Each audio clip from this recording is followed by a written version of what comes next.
Welcome to Asian Book Club, where we highlight Asian and Asian American authors. We are your hosts, Jamae and Sabangan. and I'm Stephen Park. And today we are getting ready to bring you your next book. Mm-hmm. This is our third book from Asian Book Club. Yes. And this one's going to be a doozy. Mm-hmm. But it's also on a topic that I feel very not confident in. So let's talk about a topic that I do feel confident in. Mm-hmm. Puns. This is your humor of choice. Yes. Are you... I know the answer from seeing your face many times, but are you pro or con puns? I am not against it, but when it becomes the only form of humor... Mm-hmm. And it follows one after the other, after the other, after the other. Mm-hmm. That's when the eye rolling starts. So, what she's talking about is my pun chains, and they're pretty good. Okay, so there are many people who call puns the lowest form of comedy. One of which is Samuel Johnson, who's the author of the 1755 Dictionary of the English Language. But then again, he wrote the definitions of the language, so I can see why he might not be super happy about his words just being tossed around. John Oliver, who we love, also wrote, I think puns are not just the lowest form of wit, but the lowest form of human behavior. I just want to say my defense of puns is that they tend to evolve the language a little bit to create new areas and new definitions. Totally. Peter McGraw, who is the director of the Humor Research Lab at the University of Colorado, which I didn't even know that was a place that you could direct, but he said, they can be a demonstration of wit, of cleverness. You're relying on person's ability to parse language, to understand the nuances and complexity of words. John Pollock, a communications consultant and author of The Pun Also Rises, wrote, for most of Western history, puns were a sign of high intellect. They were a tool, and they remain a tool, to pack more meaning into fewer words. There are other people that then say more things, but all in all to say, puns are for the wise and for the high-minded individuals. I mean... I appreciate puns because I also like the layers of meaning and how, for example, the homonyms, like bear can mean the animal or it can mean the action of bearing something. There's also paint named bear. There's also to bear yourself. True, totally. And you're right, how...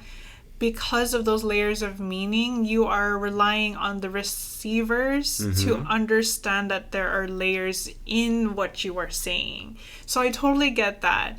I totally appreciate those levels of wit. However, if that's all the conversation revolves around, then I become more like...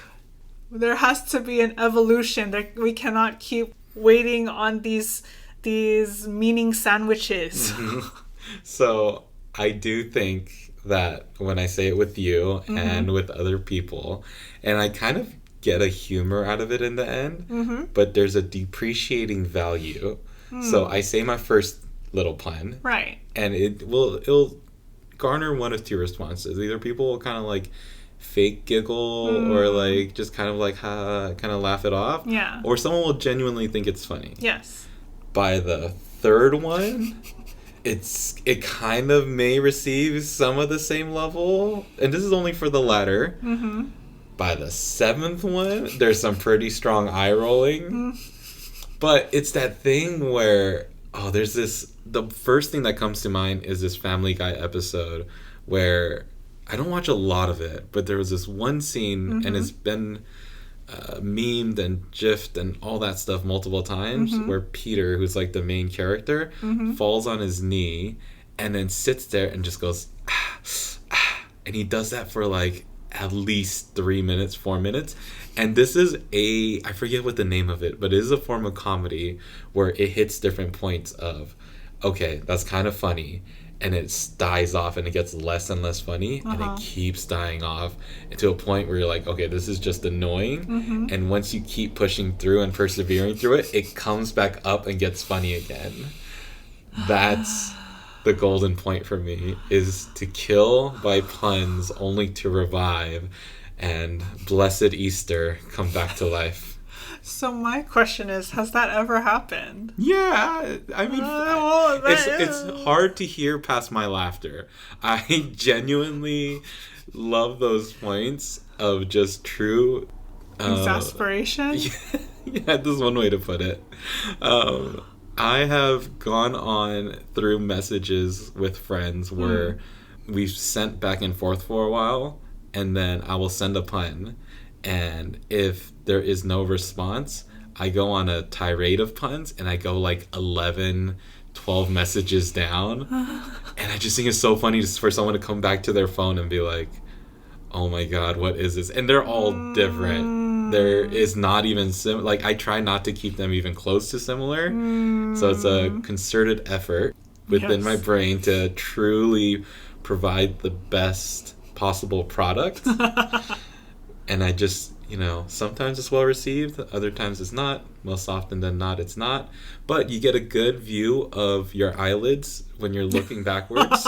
So overall, not the worst case scenario. That's fair. Yes, but we will get into a topic that I'm much less familiar with. But before we do that, let's go ahead and go through our recommendation for the week.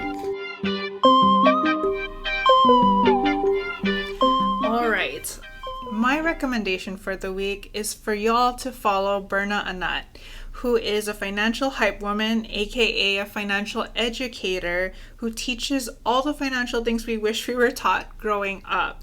And by the time this particular episode airs, I'm pretty sure her debut book, Money Out Loud, has already been released on April 25th.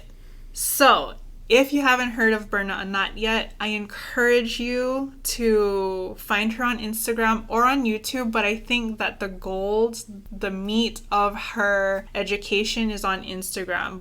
Not only is she very knowledgeable and teaches us the things that no one's ever taught us, like the difference between banks and how banks can fit your lifestyle and how you can invest when you don't have generational wealth. Not only does she give these golden, valuable pieces of information, but she delivers it with her humor speaks to my heart. She does characters, she does impersonation, she twerks. So I love it. I love her range, and she's very unapologetic. She makes me wish she were my friend in real life. So again, find her on Instagram or on YouTube, but I highly recommend Instagram at Hey Berna. And Berna is spelled Berna. Now, she's a hype woman. Does she have air horns? Yes. Awesome. All right, so that's our recommendation for the week. All right, which brings us to the topic of the thing that I don't know most about, and that's poetry. So this is our next book in the series. So our next book in the series, our next book club pick is Bodega by Su Hwang. The description on Storygraph says, set against the backdrop of the war on drugs and the 1992 Los Angeles riots is a Korean girl who comes of age in her parents' bodega in the Queensbridge projects, offering a singular perspective on our nation of immigrants and the tensions pulsing in the margins where they live and work. Yeah, and so a little bit more about Su Hwang. She was actually born in Seoul, South Korea, and that's Seoul. Yes. She was raised in New York. She then moved to the Bay Area before she then went to get her MFA in poetry from the University of Minnesota. She has been the recipient of inaugural Jerome Hill Fellowship in Literature, Academy of American Poets James Wright Prize, and she's also been a writer-in-residence fellowships to Dickinson House and Hedgebrook. Some of the places her works have appeared are Ninth Letter, Waterstone Review, and Waxwing. She teaches creative writing with the Minnesota Prison Writing Workshop, and she's also the co-founder of Poetry Asylum. Absolutely. So what I really appreciate about this author is how not only is she a poet, but she's also an activist and shows up in these spaces to teach poetry. So I have very little background in poetry. My level of knowledge is Shel Silverstein, Dr. Seuss, insert other poet's name, but very heavy on the rhymes. Yes, all the rhymes. Leanne rhymes, all the rhymes. Wow. But I truly don't know what I'm expecting. So what are you expecting? I'm expecting that these poems are going to be heavy, but because, at least from what the description says, because it's coming from the eyes of a young person, I think that the complexities might be noticed, but may not be processed by the speaker. So like I said, I'm not a person that will be able to break this down extremely well, but I'm pretty excited about this work of literature because it's gonna hit so close to home for me. In 1992, I don't think I remember very much. So I do know of the story of the LA riots. I know what exactly went down. I've been following it for many years because I think it's such an interesting piece of our history and what made LA. Yes.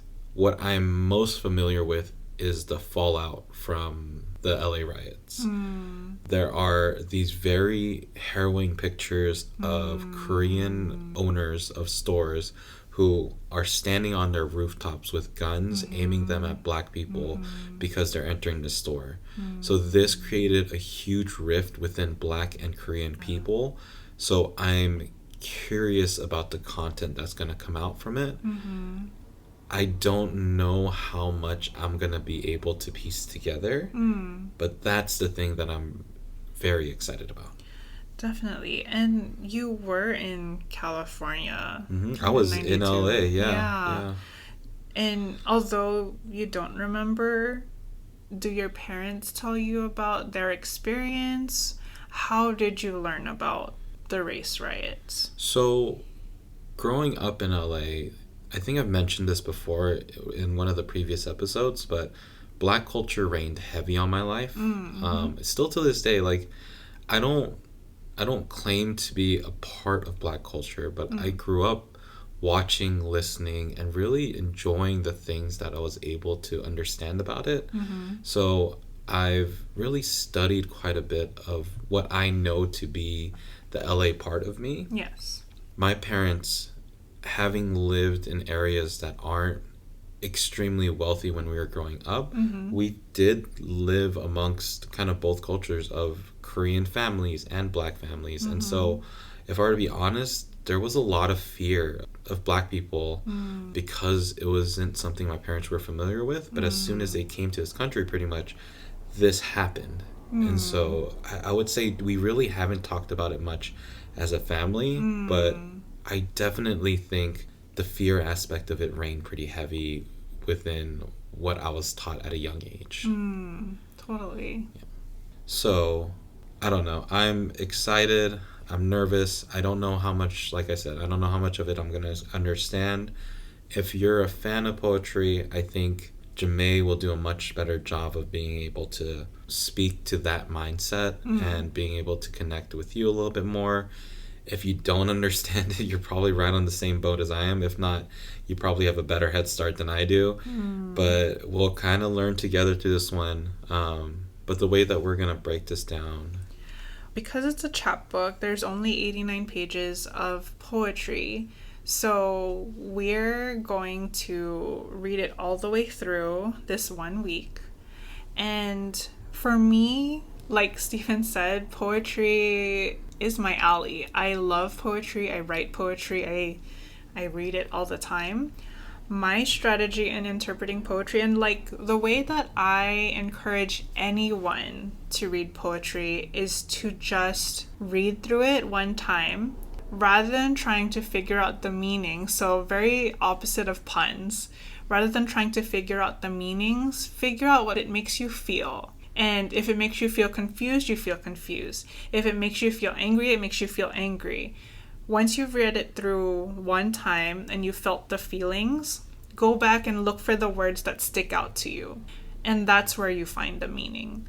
Sometimes the meaning goes close to what the writer intended. Sometimes it's because you interpreted it a different way. But I think that's the beauty of poetry. Sometimes it's not about the writer's intention, but how you interpreted their intention. What is a chapbook? A chapbook is a short collection of poetry or a short collection of stories. So it's not a full novel, it's not a full poetry collection, but a smaller work. See, I told y'all, I know nothing about this. Well, I am the one who graduated with a degree in English and literature. So, I mean, I have a lot of terminology. I have a lot of love and passion for this work. But I think what I enjoy most is going through it together with other people, which is essentially what we're doing together, Stephen and I, and then with all of y'all who are listening. Right. And speaking of which, so if you want to connect with us, if you want to share your favorite poem from this story, from this chapbook. Yes. If you want to give us any suggestions on following books to read, how can they reach us? You can find us on Instagram. You can DM us while our DMs are still open at Asian Book Club Pod, P-O-D, or through email at asianbookclubpod, P-O-D, @gmail.com. And we also have our website. It's asianbookclubpod.com. And on that website, you can find a link for our bookshop, which is where we put the books that we've read, that we recommend. Yes. Any books that you buy from there will support us.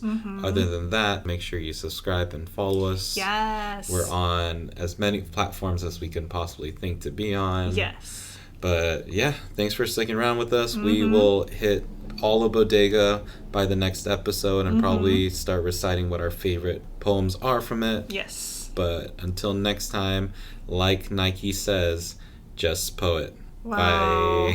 Bye. Bye.